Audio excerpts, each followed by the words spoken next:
Man, it's so laggy. Why? Okay, it looks a bit better than the original. That's good.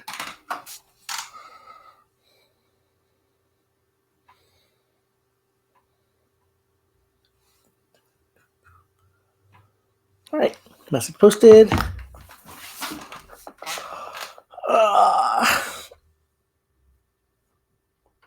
What a day. Hopefully you guys are having a better day. I am a bit tired. Oh no, okay, well, Discord, you're just gonna have to be shush for a moment. In theory, you're shushed. Okay, shushed. Awesome. Anyways, chirp chirp, it's your bird night sparrow here. We're covering week 3 of the TT series. And look at this.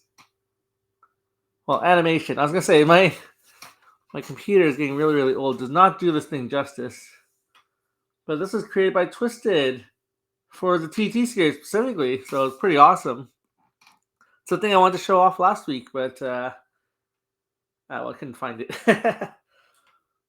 I had it saved at some point, and then I couldn't find it. But it's pretty cool, huh? Kind of intense.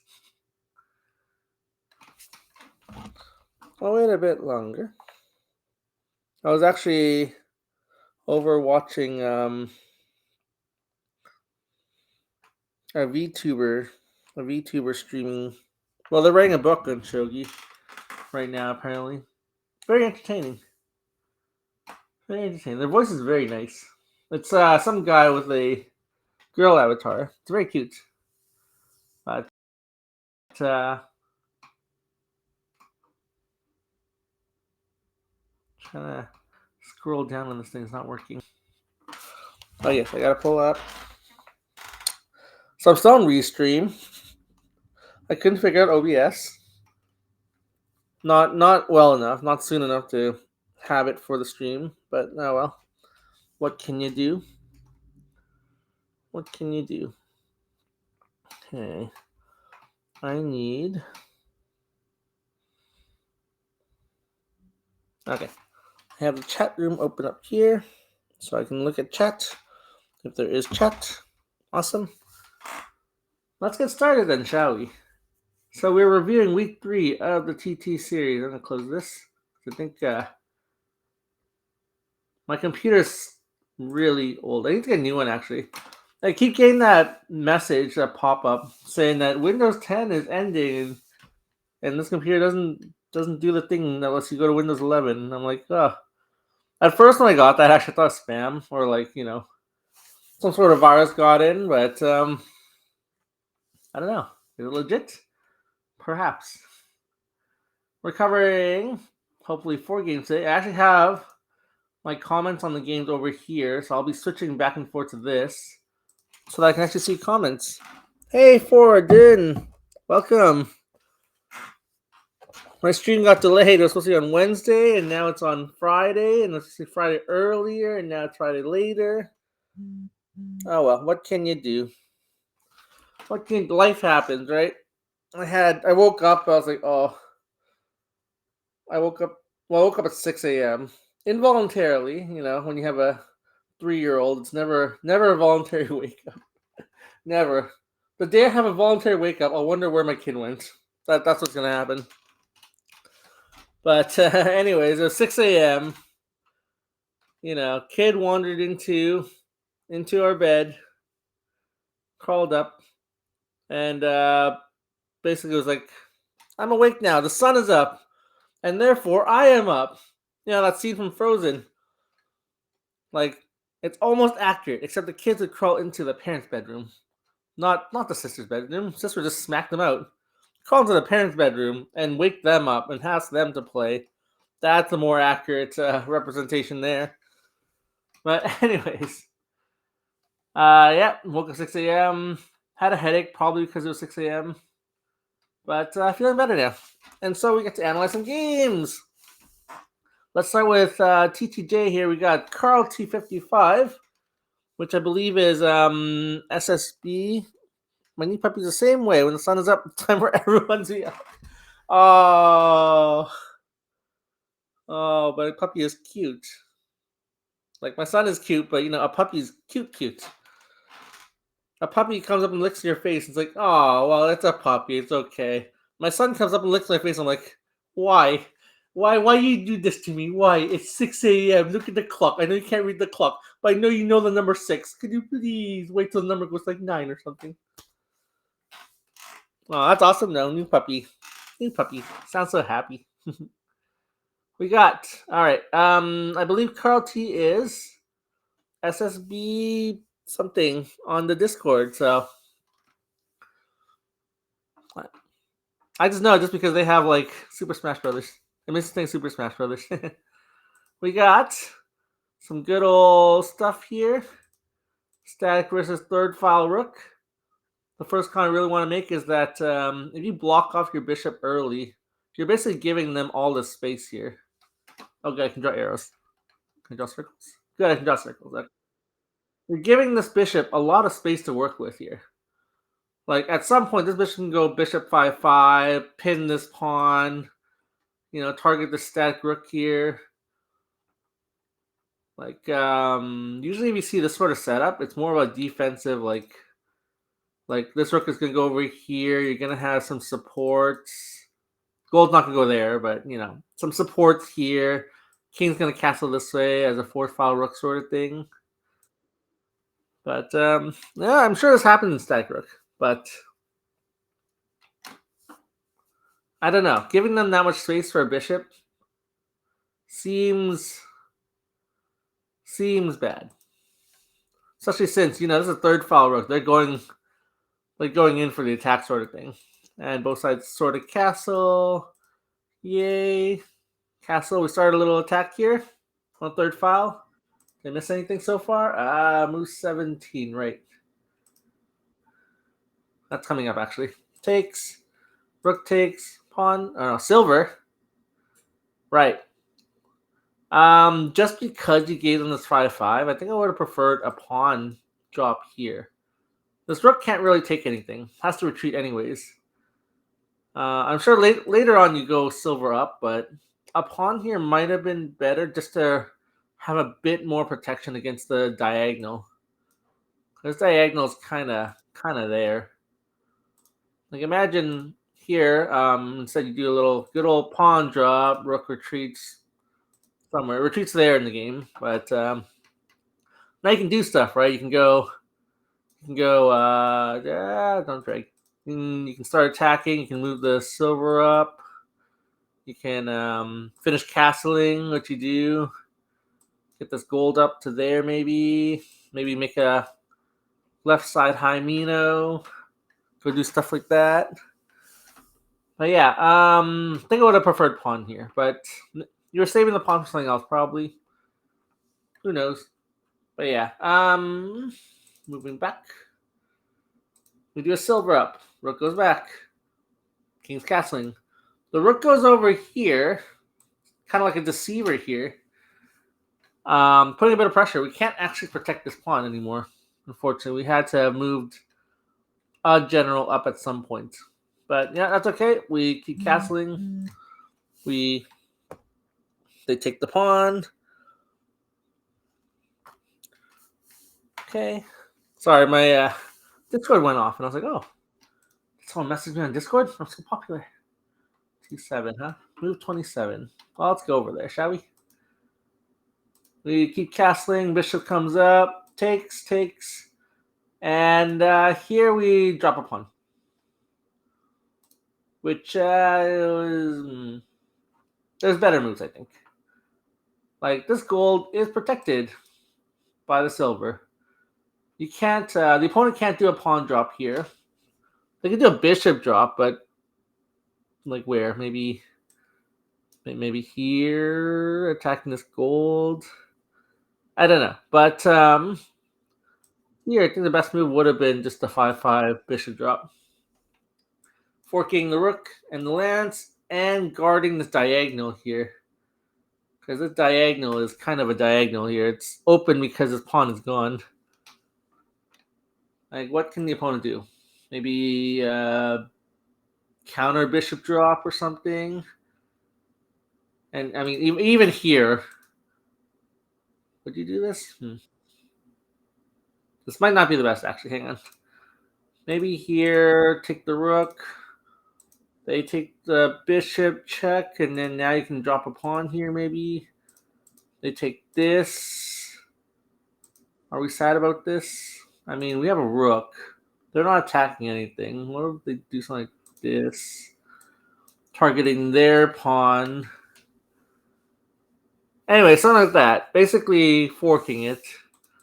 And if they run away from the fork, like let's say they go back, attack that, you can take that, and now you have a spot here to drop, say, a lance or a pawn or something here.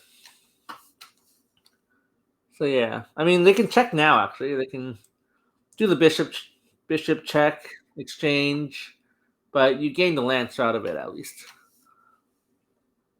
Hey, during the recap, king can protect bishop's head, but you'd be sacrificing a shape. King can protect bishop's head. Oh yes, way back. Hey, why is it doing that? Okay. Yes, all the way back in when the rook attacked here. That could be interesting, honestly.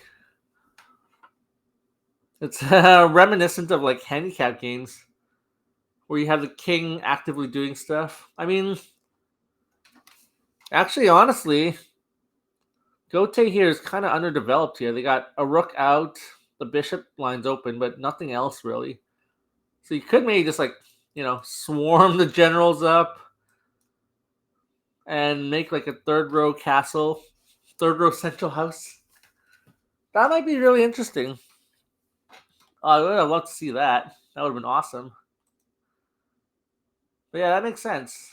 This poor pawn just died. Goodbye, pawn. Anyways, that bishop fork I feel would have been really good. Move 30. So yeah, rook goes back. By the way, the fork still exists. Still there. Gold up. We got little Mino here. Mino without a hat. Scary, scary, scary Mino. And silver up. Oh yes, and silver up. So surely now we have this, right? Although they can just redraw the bishop. So maybe not. Maybe not. I don't know. I really like the 5-5 bishop. Floating castle style. Yeah. That would have been really cool. Especially against against floating rook here, having such an advanced like a shape, a castle that's like far ahead might have been really interesting. Just to pressure this rook away. Maybe they have to go like back over here, sort of thing, and rethink their strategy. There's bishop in hand though, so I mean, ahoy, Dr. Lennon. I'm covering your game later. By the way, against Dipta, which Dipta's here too. So yeah, so the rest of this game kind of plays out. We have both sides castling.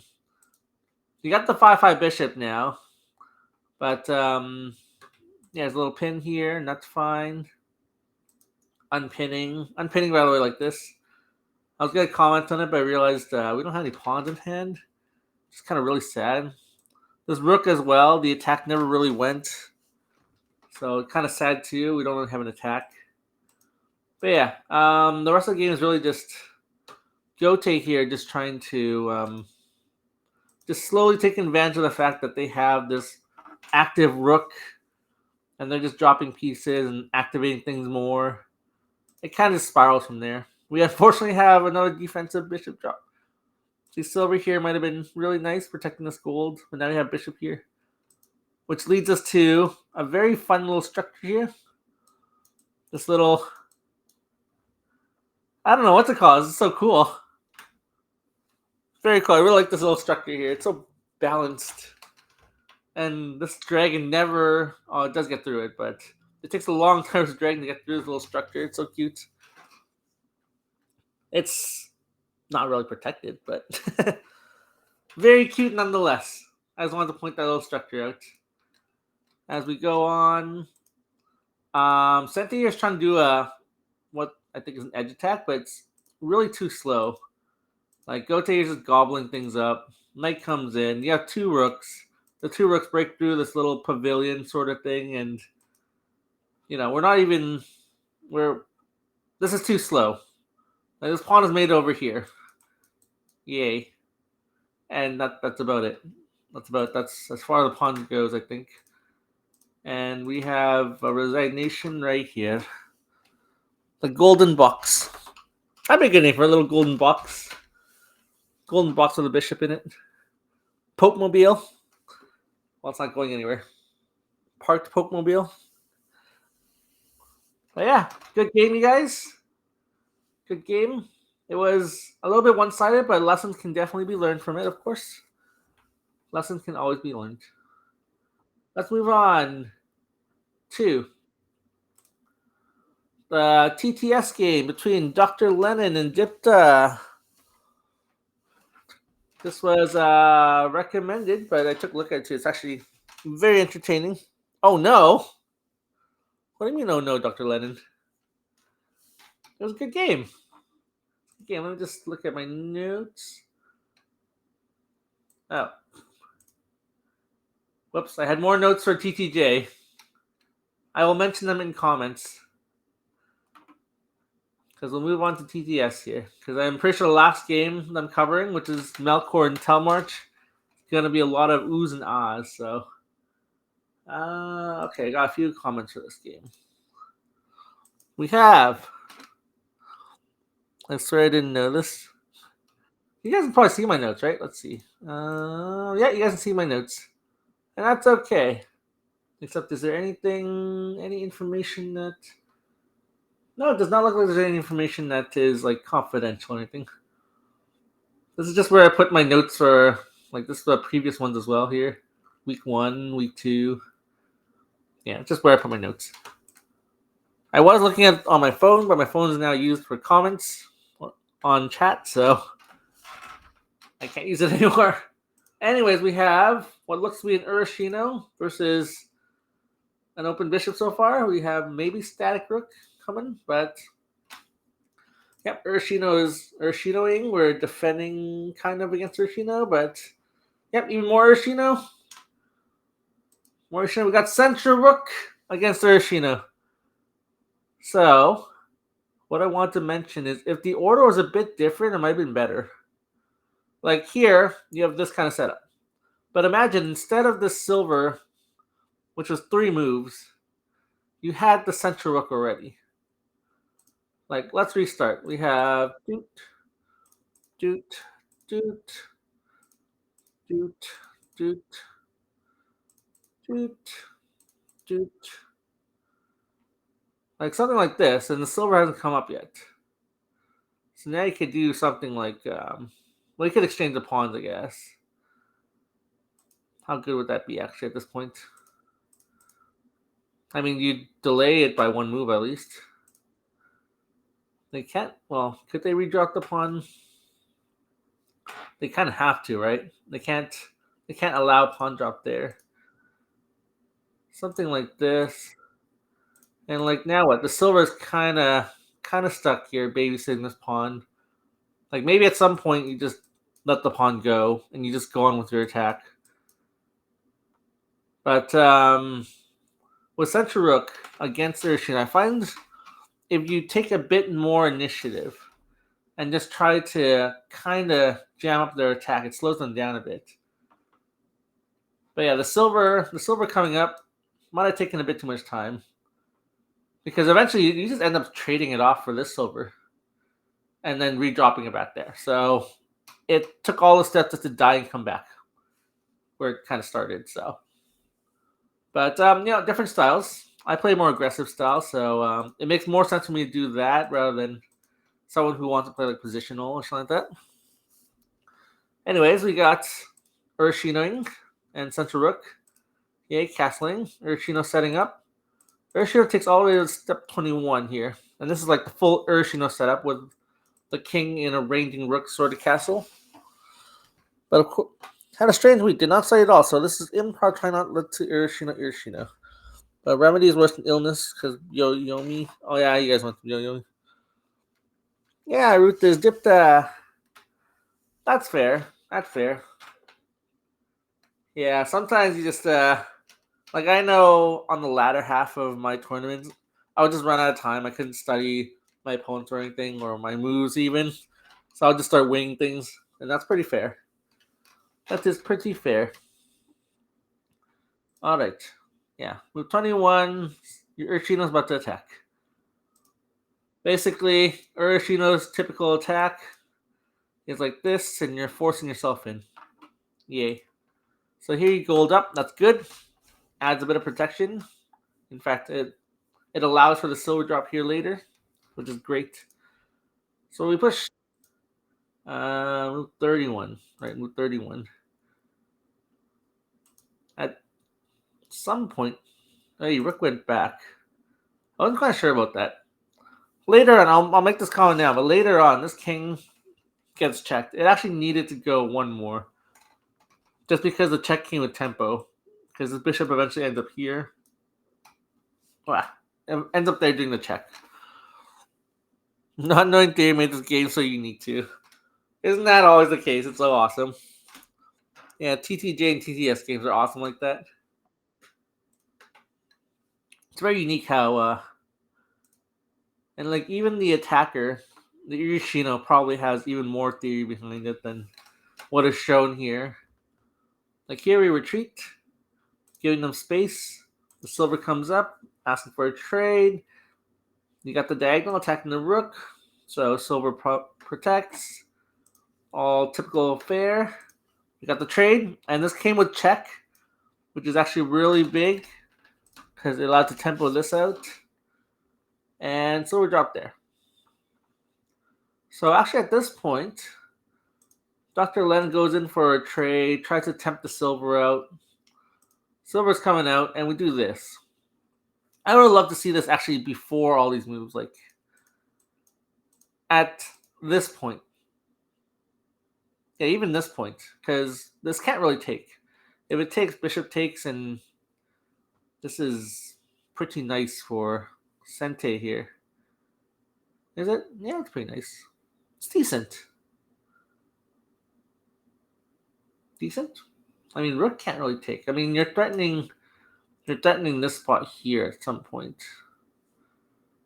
But anyways, Gote can't really take this pawn. Not easily. So at this point, I would have loved to see the silver drop here. And, that whole sequence thing happening. Because now you have, for example, your bishop is not being attacked, which is really nice because your bishop can kind of just sit here and look pretty. Like this gold's not checking the king, unfortunately. But what can they do now, right? The silver can't really move. It's kind of stuck here. So silver's going to die. But you don't really want it to die for free, right? So even if you do something like this, for example, takes, and now you have silver in hand. Now you can do something like maybe even checks. Would check be useful? Check might not be useful here.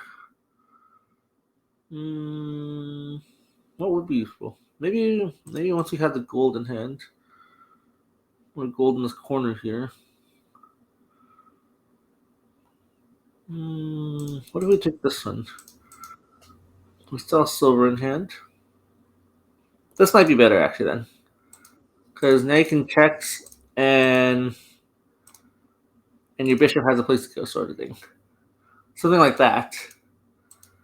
Or if they take this gold using the rook, now you have silver here attacking bishop, which is not that great actually. Maybe attacking this one, this gold. Where can we put this bishop? I swear I had a plan for this.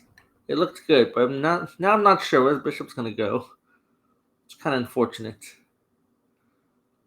Do we cash in on this area now by doing the trades? Something like this, maybe. This may be funny, but like that. Oh, we don't want that though. We don't want the silver here either. Oh no, what are we gonna do with this? Where's the attack going? What did comments say? Duly noted. Gold, silver, 4-1. Oh yeah, forking those two. Yeah, that might make sense. Once I said yes. One for nice three. That's what we could do with the silver in hand. Oh yeah. Like my notes just say like what do my notes say? They vaguely said like having silver 6-2 there after that silver drop because you don't have a silver in hand. Where was it? Here. So after the silver drop, Gote doesn't have silver in hand, so now you can do like a bunch of attacks and not worry about like counterattack. You might be legged. Maybe. But yeah, maybe at this point just having gold in hand might be good. But yeah, you're right. The silver draw, this here into whatever. Yeah, having silver here might be really good because this is kind of gone. Even if the silver is here, it's still not good. So yeah, that sort of thing. This poor bishop. Where's this bishop gonna go? All right. So that kind of idea. I'm sure you guys looked at that. What does Waruichi stand for? Just forking silver, maybe? But anyways, yeah, a lot of time was spent over here. And ultimately that was taken. And next move is move 43. Okay. That's it. Exchanges happen. We get the silver drop there. Silver takes.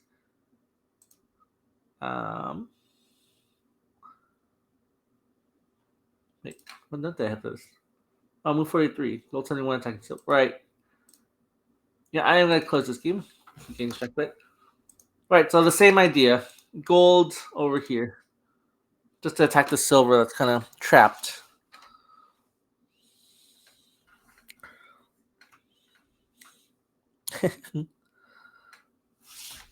All right.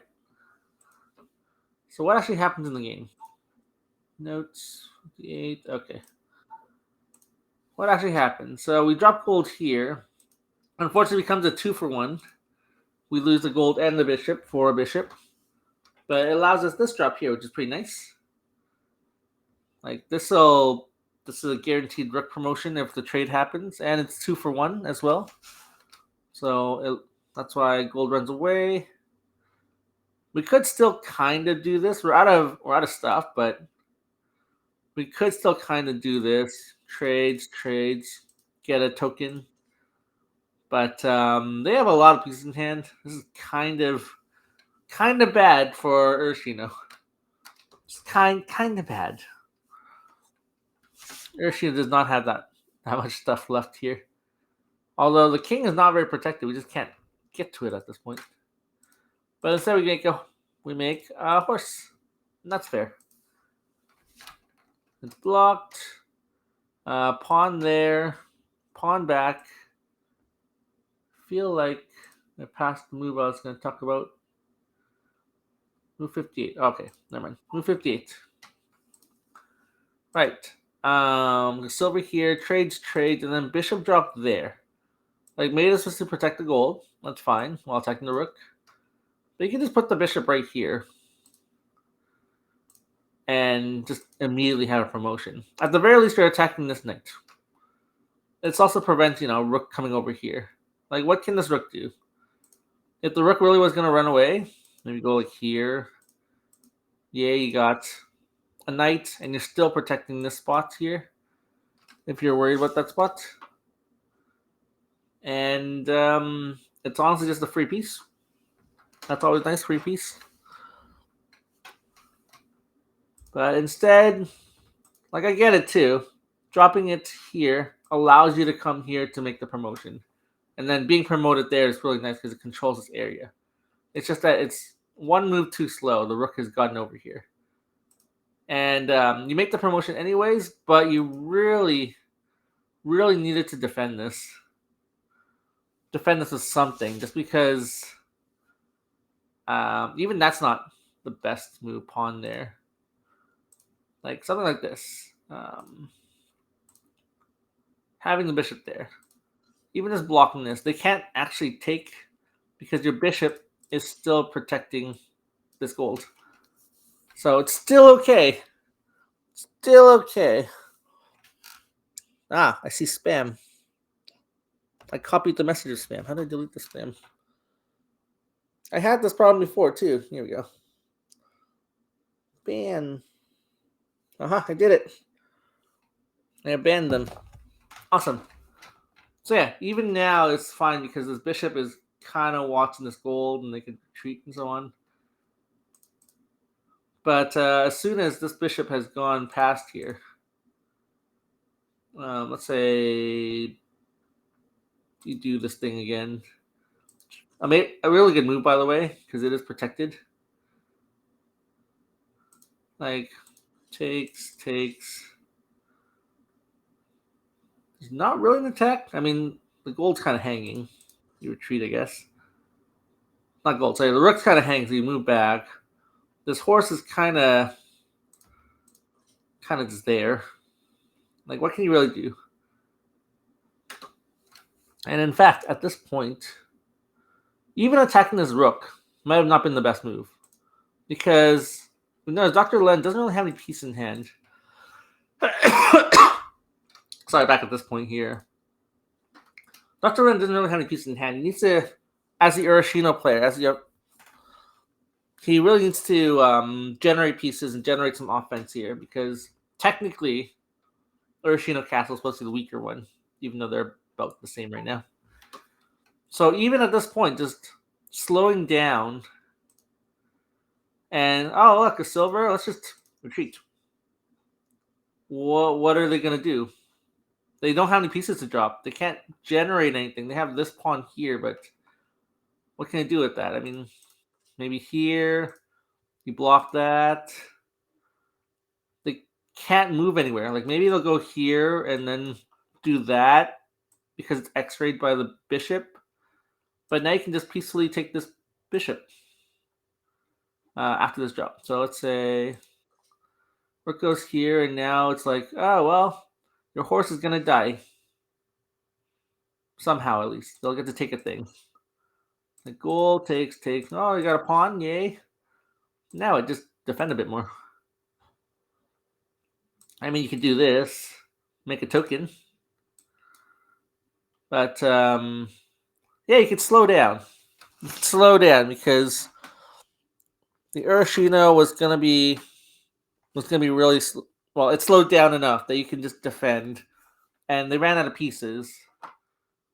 Like, you're basically just draining them of resources. At some point, maybe you got this bishop drop targeting this. You got bishop drops later, but you could slow down. I was looking for bishop exchange with rook, then silver exchange bishop, rook drop 6-2 to fork king silver. Okay, let's take a look at that. So bishop takes the rook, then silver takes the bishop.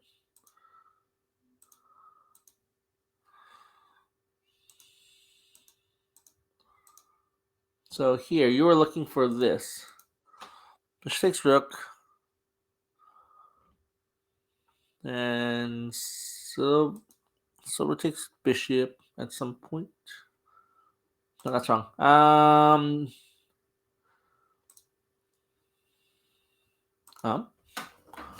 After the silver on 4-2. Okay, so 4-2.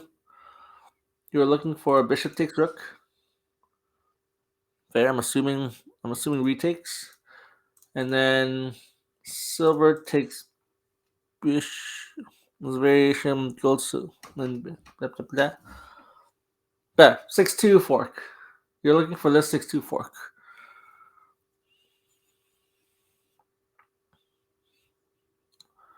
Oh, I see. At some point, the silver is like gonna be over here, and you're gonna rook drop here to fork the king. Okay, that is fair. That is a good plan.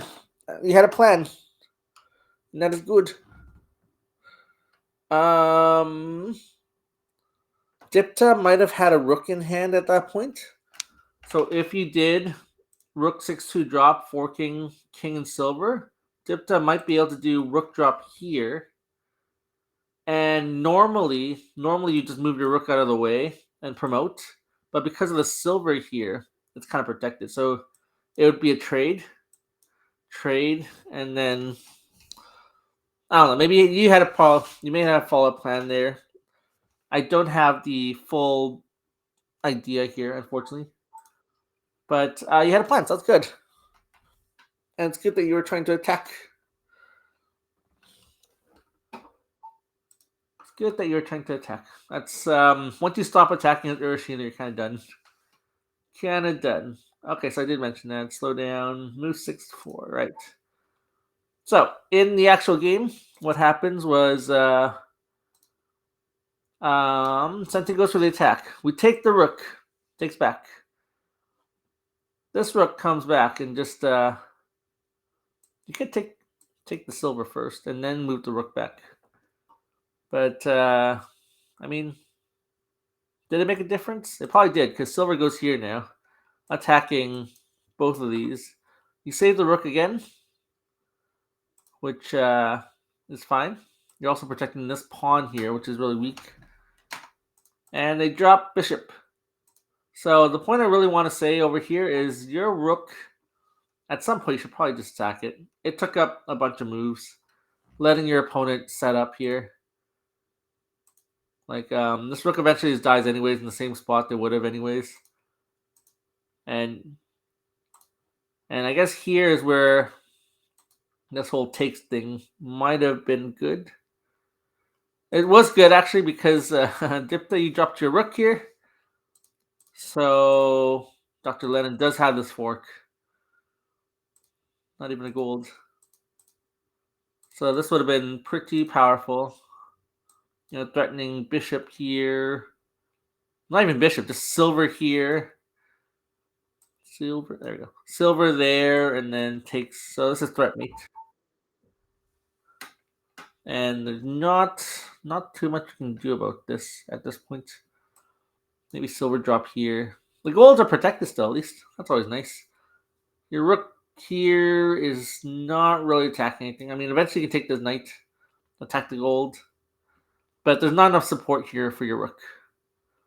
I mean, at some point you could have done bishop drop, maybe? Attack this gold and something else.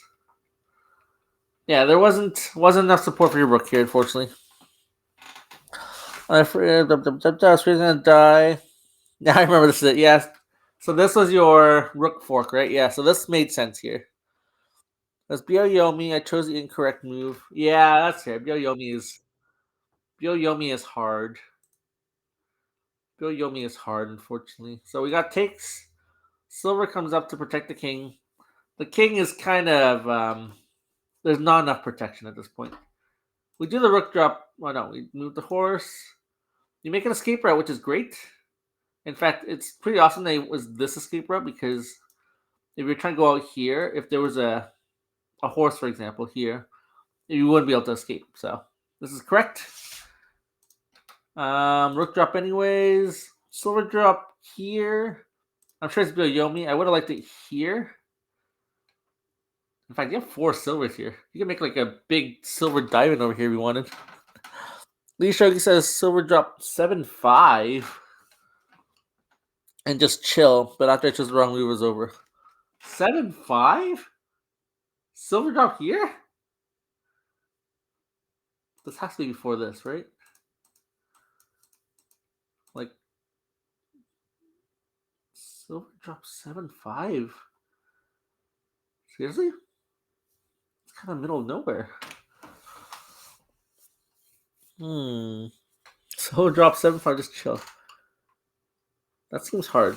Is it 5-7? Silver drop here would make a bit more sense. Just a little bit more sense. because you're kind of controlling these areas. Yeah, on the empty square. 5-7. So seriously, Lee Shogi just wanted this silver right there. Interesting. 7-5. We take by the bishop and promote. Yeah, that makes sense. Bishop's kind of. I'm sure it's a different board state than this. At some point, without that bishop, silver 7-5 might have made sense. I might have to take a look at that at Lee Shogi, but it just seems hard to imagine a slow move like silver 7-5 was good enough. If it's saying that, then that means that this is technically this is not winning sort of thing. On top of the king, once I drop the rook. Okay, let's go to that. Drop the rook on top of the king. So here, let's visualize that for a moment. We have a silver right there. I mean, if I was Dr. Lennon, yeah, you would take the free silver.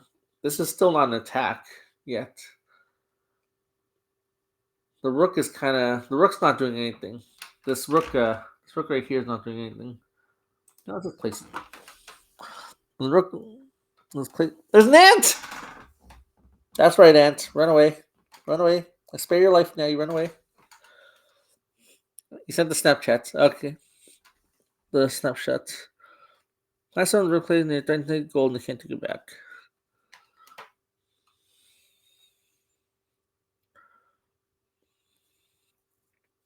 Okay, 5-7 makes sense because of what was mentioned. Yeah. Okay, so yeah, 5-7 makes more sense in this case because, as Jay Forgot said, so now you're actually threatening to take this because they can't take back the gold. Not that, but the gold drop right there. That makes sense. So now you're threatening gold, and now Dr. Len needs to defend or something like not even this because silver drew up probably. Actually, would this be enough? Okay. Is this even enough? Is this enough to defend? Like takes gold. Okay. We're missing one piece. We're missing one piece here. But like it's really close. This is a silver, isn't it? That is a silver. So you could do something like instead of gold there, you can do silver. King can't really go here, right? I mean, king could go here. Oh wait, no, king can't go here because unpromoted silver. And then now you can go like take this and threaten to drop it here. Right, something like that. So yeah, 5-7 makes sense. And yeah, moving the gold back would not have been enough, probably, just because this is a promoted silver. So yeah, okay, this makes sense. This makes sense. This would have been a very powerful move. And because Dr. Len had no pieces in hand, has to be really careful about what happens here. Okay. Oh, that would have been a close game. Would have been very close. I would have been a race to the finish right there. But instead, I have no more notes after this because we have kind of exchanges happen. The king tries to run. I still would have liked silver here, silver drop here, just so the king can get out. But I mean, how effective that is, I'm not sure. This bishop is covering this diagonal here, so some sort of drop was going to happen. But anyways, we take the knight. Slows down a little bit. But, well, we had no ammo, honestly. We ran out of ammo. But I guess here we are threatening to take this gold, and so we can do check there and gold. Something like that happens, actually. So here we token. Check. King. We take the gold. They fill in the gap, and we take it anyways because it was not enough. This bishop watches this diagonal. You failed to see that in Go-Yomi. Yeah, that's fair.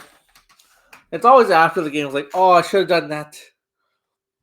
I remember there was one game I played against. I'm pretty sure it's Lily Line Main. I took like 4 or 5 minutes on one move, and I still chose the wrong option. I was like, oh, and I calculated so far too, and I was like, oh no, it's not gonna work, and it turned out it did. Oh well, good game, you guys. I don't know where the ant went. There was a little ant that was on the table. Well, I'm glad it helped. Yeah, it's always tricky when you have like that sort of setup. Let's go back to it. Okay, where we have the rook, and you have something here that says like blocking this area because a lot of like weird. You can do a lot of weird things because this spot is a safe spot now. So like for example, earlier we said something like this, where takes, and like this spot is safe. This king can't take this spot because of the gold drop here. So now this is threat mate, and they have to defend this somehow. And they can't really run either. Like I guess they could throw a pawn up or something, but even this is threat mate too, right? So they can't just wait. If the hole was there in the first place, it would have been great, but it was not. So S5-7 being brutal. Yeah, like at this point, could you defend this? There's no pieces in hand, which is really scary. So maybe at this point, it would have been. You can't retreat this bishop back. And we don't have immediate checks either. Dr. Drlennon had no checks as this wall somehow protected him perfectly. What could we do? Could we go here? No, we still could not go here because silver check. Still silver check here. That's enough. Even if gold takes, the rook takes back. It's one less piece. Could you make an early escape? Takes. Run. Is that enough? At this point, I would do. Would I do that? This pawn is protected, which is kind of sad. Like normally, I would take this knight, and then somehow take this pawn later, but it's kind of protected. So, and plus we have gold and silver in hand. It's kind of enough. Like maybe here, check. Can't go down, so up. Now check. Up. Anywhere up here, it's a gold drop mate. Yeah, is this it? Check or move there maybe. Gold check is not quite mate. It's not quite mate. There's no pawn drops, but it's pretty much done. At some point, it'll get better. Yeah, you guys had a great game, and yeah, you will get better. It does take a lot of time. Like I'm analyzing your guys' games, but I'm not really better than you. I'm at your guys' level right now, so whatever comments I made should be taken with many grains of salt, like hypertension levels of salt, sort of thing. Good game though. Good job. Let's move on. Let's move on to TTM. I have Olivandy versus Jackuhlantern. And at this point, I always looking at their games because it's just insane. They start off with double stack rook. Like, where do you ever see double stack rook in like TTS or anything anymore? Like, look at this. You never see this. Rook goes up. So we have nice little floating rook. And we have a knight, by the way. Very cool. I'm always a fan of early knight jumps. Not even early at this point. You have rook protecting the head. But I think at this point, I want to say, yes. This knight here is actually very cool. I'm sure all of you already knew about this, but in certain situations, this knight can actually go on and take this pawn or go over here and pressure things. Like, for example, let's say instead of the king moving up, they did something like rook up, for example. I'm not sure. Something. This can be a knight takes. And if rook takes, bishop exchange. I mean, knight could retake this, but I feel like that'd be pretty weak. Well, let's go hypotheticals at this point, and then like bishop drop here, and now you're forking the rook and something fancy, all from that knight takes there, which is really cool. There's some certain situations in Demon Killer that allows you to do that too. That's why I wanted to point this out, sort of thing. And even like this bishop drop, it could be somewhere else too. Nowhere useful right now, but this bishop could have been over here to X-ray something, or if this pawn is up, it could have been over here to attack something over there. So the knight jumping is actually pretty cool and very useful in these kinds of specific situations. So I wanted to just appreciate the knight jump there. But anyways, yeah, so Jackuhlantern actually goes on and does a lot of protection, a lot of castling, and Olivandy kind of does the same. I'm always just wondering, like, oh, hey, look, a knight. Can we attack this knight? Not really, but we might have been able to. You know, you inch this silver upwards somehow. Drop a pawn there. Okay, maybe not there, because the knight's kind of protecting us, but Onigoroshi, right? This every time a knight comes up, I'm like, oh, is it Demon Killer? Are they Demon Killering? We have Demon Killer tonight? Yeah. It's always cool. Oh yes, and so at some point they finish castling almost. We have like Super Mino here. And we have another floating rook. So we got double floating rooks here. Very interesting. And yes. So this is my question to them, really, because I don't know why. There's a bishop on the edge here that can't really go anywhere except back. Why do not immediately just start attacking this thing? Like we castle, cool. They castle, we castle. They push edge pawn in response. We push a pawn up. Like, why aren't we attacking this immediately? Is my question. Eventually, it does get attacked. Jackuhlantern does a very good edge attack and gets through. And I get that this diagonal, like the bishop is on this king's diagonal at this point here. But even then, couldn't we have just attacked it really early? I guess there's a rook here. The rook is kind of watching this pawn. But still, those are the questions I have. I guess if it were to happen, boop, boop, and then landscapes, I guess pawn drop here is stronger. It kind of is strong. But then I'd go like this. And now what? Like, do you take back with the bishop? And then, I guess that's kind of bad. Now what? Pawn drop? Pawn drop. Well, that kind of defeats the purpose, doesn't it? Well, you know what? I think I answered my own question. Turns out this is not possible. Is there some other move we could do instead? Maybe not. This rook is too strong. Yeah. I forgot about this rook when I made this comment, obviously. All right. So never mind. They knew what they're doing. I don't know what I'm doing. I would have lost this game very, very early on. Excellent. Anyways, we stop our protection of the bishop. Unfortunately, the rook comes in. But because the rook is gone, the edge attack goes on. Rook comes back, but we block using that move now. And we got the token. And we got the lance promoted. Yep, all according to plan. All according to Keikaku.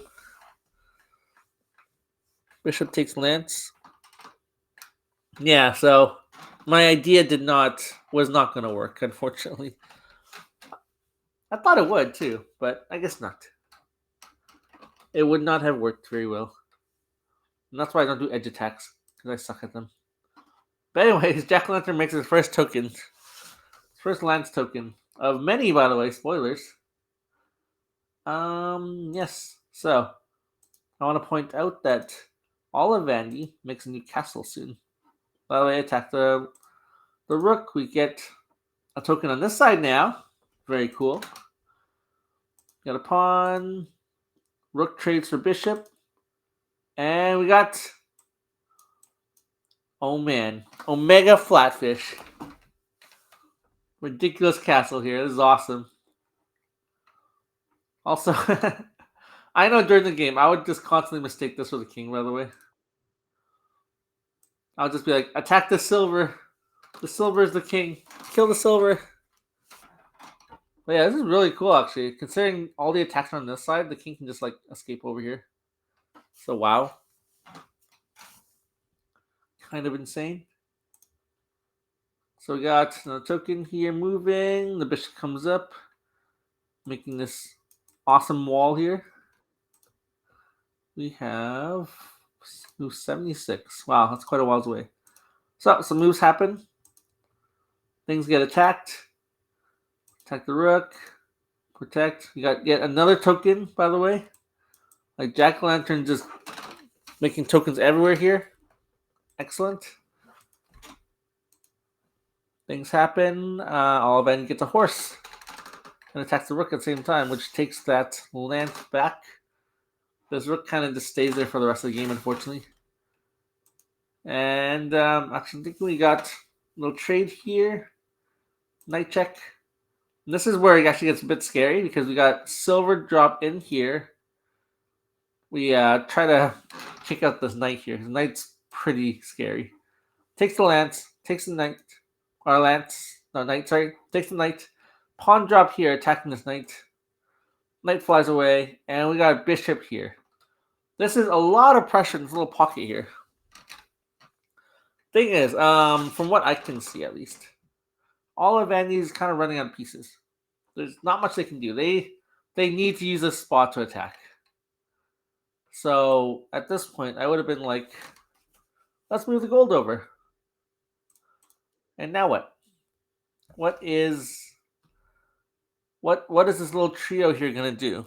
Like, promote? Takes maybe? We have a rook here. And yeah, they have gold. They have gold. They could use the gold earlier. No, they couldn't have used it earlier. So they have gold. And they have land and stuff. But this silver is gonna die. It's gonna die a horrible death. I mean, what we can do? What can we do? This maybe takes. And they got a rook in hand, but not much else. Like all our pieces have been used up for this very awesome castle here, and they got rook in hand and a lance. I guess lance drop here maybe. I don't know, but I feel like at that point, if Jackuhlantern slowed down a bit and defended, just because this kind of blocked up, defended, it might have been good enough. Like, how would you proceed from there, really? What could Sente do to attack? I guess silver here, trying to attack this here as well, but I mean, at that point, maybe just knight drop, pawn drop, not a pawn drop, knight there, protected by this knight maybe. You're giving them a knight, but I don't think a knight's going to really help them. Could a knight help them? Kind of. You can drop it here, I guess. Attack this gold. Gold retreats back sort of thing. Okay, a knight might have helped them. Never mind. Knight might have helped. But yeah, this sort of thing, we just defend. And eventually, at some point, you can get rid of this, maybe. Maybe. Probably not. Could you get rid of this? I'm not quite sure you could have. Silver needs to be here to protect this spot. I mean, if you picked up a gold or something eventually, because Jackuhlantern has material advantage here. At some point, this pawn's going to go here, attack this gold. They're going to trade. And then you have a gold in hand. And you can like drop the gold here and trade. Or you can, use that to make more pieces. Like, eventually, Jackuhlantern does this fork here, which is great. And you just have a bunch of pieces that are coming soon. It's just that you needed to defend against this attack here specifically. Because eventually, later on, this attack actually gets... It steamrolls. Steamrolls? It goes. Because we got the fork there, check, and knight comes back in. We have takes here with check. We have the horse now, and this king is kind of dying. Just kind of. Just a little bit dying here. This king is not going to survive the knight sort of thing. So we check, and we check, and we check, and we check, and we check, and we check, and we check, and that's kind of it. That's kind of it, and Olivandy has all his pieces, and there's probably something faster, but I'm sure there's Yomi. Oh. Was there something faster than this, at least? Surely there was something faster than this, right? Okay, horse has to stay here, right? Surely there was something faster. Where's the mate? Like, it had to be made here, right? Maybe there wasn't. I can't tell. Like, maybe gold check here. Takes here. And now that you're there, you can do maybe a knight drop. Maybe. Or not even knight drop, just silver. Probably silver here. Runs. Surely there's something, right? There's gotta be something. Like Lance. Can't really block. But it's mate otherwise, so block. There's gotta be something, right? There must be. Like here. I don't know. So, okay, well, something like this. That's mate, but yeah, it could have been a bit faster. But you know what? That would have taken so long to calculate. So this is probably a safer option. We take that and we drop a silver. This king is like the safest, coziest little corners king ever, by the way. And poor Jackuhlantern kind of just loses all his pieces eventually. Runs really far, by the way, all the way to here. But unfortunately, that's that. Good game, you guys. That was excellent. That was excellent. I always like seeing like games that are slightly higher level. Well, in this case, quite higher level than me. And we shall move on to TTK. TTK. I wrote no notes for this. I kind of looked at half the game and I was like, nope, I can't comment on this. I know zero about this. We have Tellmarch versus Melkor. The two finalists of TTK Season 10, by the way. And, yeah. Always interesting. Always interesting to see their games. So let's go. I'm just going to react to this, honestly. Anything I say will just be like, it'll just be dumb. Because what do I know about 5 Dons and 4 Dons? I don't even know about Static Rook. Can't comment on Static Rook here. But we have a double Static Rook. We have Bishop Exchange. Yeah, I don't know this game at all. Like this type of game where you have the Static Rooks. I thought they were going to go into like Yoko Fudori at some point, but I guess not in this case. But let's see. Climbing silver. Knight comes up. That's always cool. Always a fan of knights. We have the edge attacking. This here is a pawn sack, but silver comes up instead. Takes and gold goes up. Oh, I guess to prevent the horse. Is horse even good here? Horse is probably good, right? Like, did Melkor have enough time? Is this enough time? Could we do this and allow that? I'm not sure Melkor would do this, but I'm sure Melkor would do something like maybe bishop drop here. If takes and silver, silver can't come back. Actually, this rook is watching this line. Maybe kingdom. Surely not this though, because we have some sort of bishop fork. I'm sure, or just knight there. Something like this. This is just silly, by the way, at this point, but something like this. I want to take this pawn so badly. Anyway, something. Did Melkor have enough time to do a bishop drop rather than taking this pawn? Like, if we did bishop drop,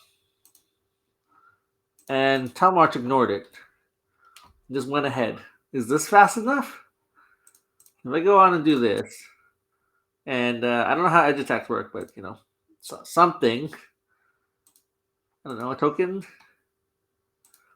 Is this fast enough? Takes. Got a token here. Like, surely the horse is better, right? Surely the horse is better than this token. What do I know? But anyways, whatever happened, they decide to go safely. Defends against the bishop drop. Takes the pawn. And silver comes back in preparation for any edge attacks, I guess. I'm not sure. I guess there's no threat of a rook thing. Well, I guess the silver is protecting this, so this could have been an edge attack. Probably. But anyways, game goes on. We're attacking the knight there. Yay. They attack the silver. Yay. Things happen. The knight gets attacked. Oh, now what? Now what? We ignore it and we move on. That's what you get. That's what you get, higher level Shogi. You just ignore attacks at this point. This knight doesn't get taken for like a billion turns. Okay, that's taken now. That was like 10 turns of the knight just sitting there staring at a pawn in his face. It's like, okay, yeah, it was a pin. That makes sense. And then we take this pawn later with check, which is awesome. Blocks with the second knight, comes back. And it's like, it feels like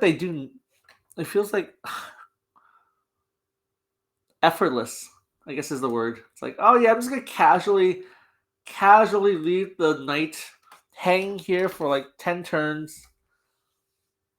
Nothing's gonna happen to it, whatever. I'm gonna casually put the silver here and the rook and the lance in front of their lance. Gonna casually just let the silver hang as well. Gonna attack that silver. It feels effortless. It feels like, I guess that's what Shogi is supposed to be, huh? It's such a different game compared to what we see for like TTJ and TTS and so on. Because that's like, oh yeah, I am threatening your thing. I'm going to attack your thing. This is like, oh yeah, I'm just going to leave my thing to die. It's just going to sit there and die. Take it when you will. But in the meantime, I'm going to do this, that, and those. Like, that silver's hanging. I didn't even notice that too. Look at that.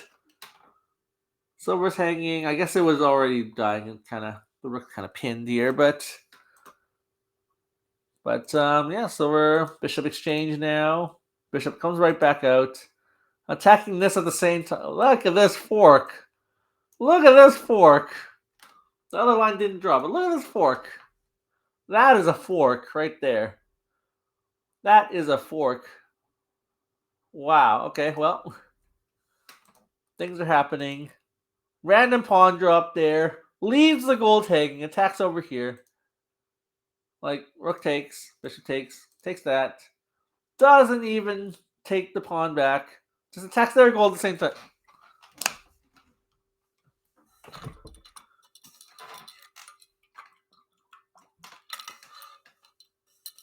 You know, if they were investors, they'd just be like, "Oh yeah, this stock's going down. Let's buy this stock. Oh, that stock's going down. Let's buy this stock."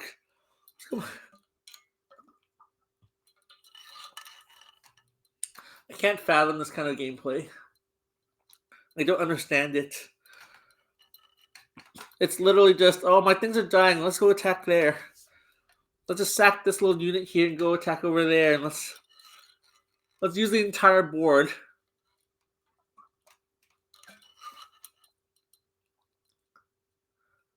I don't understand it.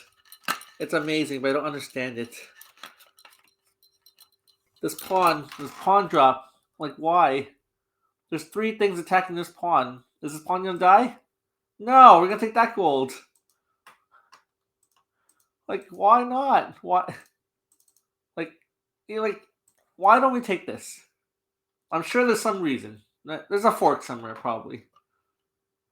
But instead, why? Instead of that, why we re-threaten something that? Why don't we take this then? Why not?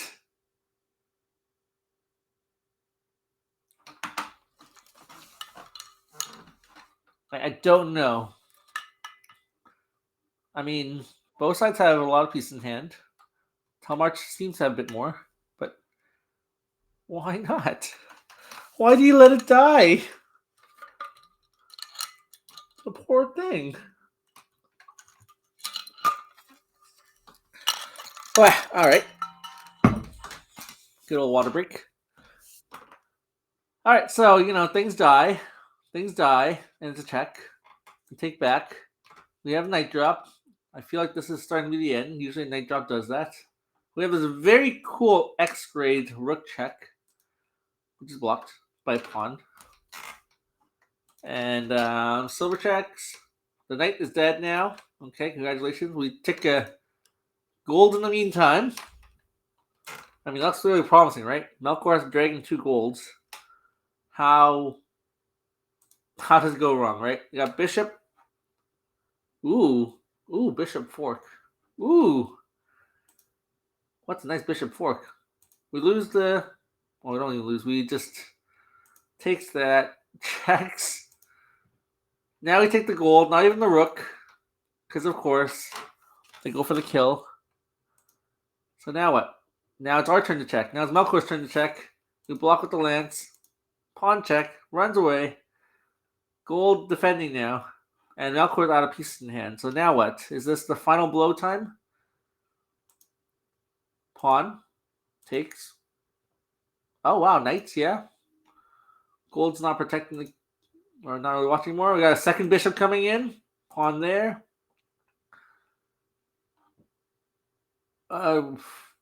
Okay. Okay, knight. Adding more pieces to... Like, I'm kind of amazed they don't use golds and silvers, really. Silver comes out to protect the gold.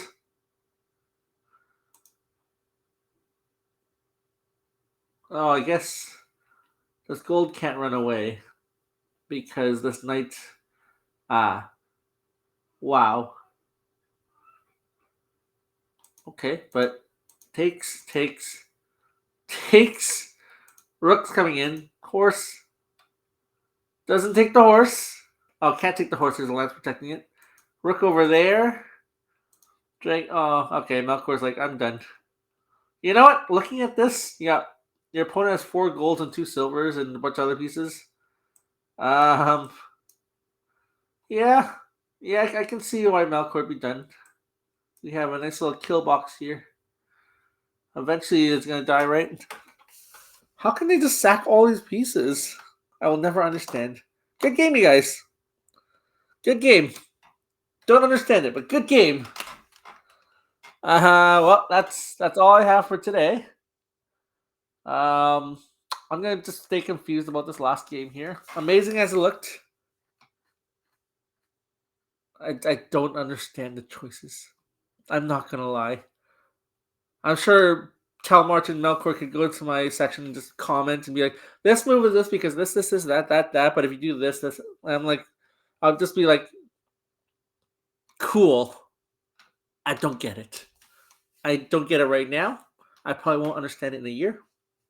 And awesome. But, good game. I'm so confused, but good game. All right, thank you guys for joining me. That was TT Series week 3 of season 11. I don't have Twisted's animation, but you should check out Twisted's stuff. She makes art for the Blunderbuss, our partner Discord, and it looks amazing, honestly. But anyways, I hope you guys are having a nice day. It is very much summer here, finally. It is warm. I can walk outside in a t-shirt and shorts. Well, I have done that in at Canadian stuff, right? I do that in 0 degrees weather anyways. But anyways, hope you guys have a nice day and take care. Bloop.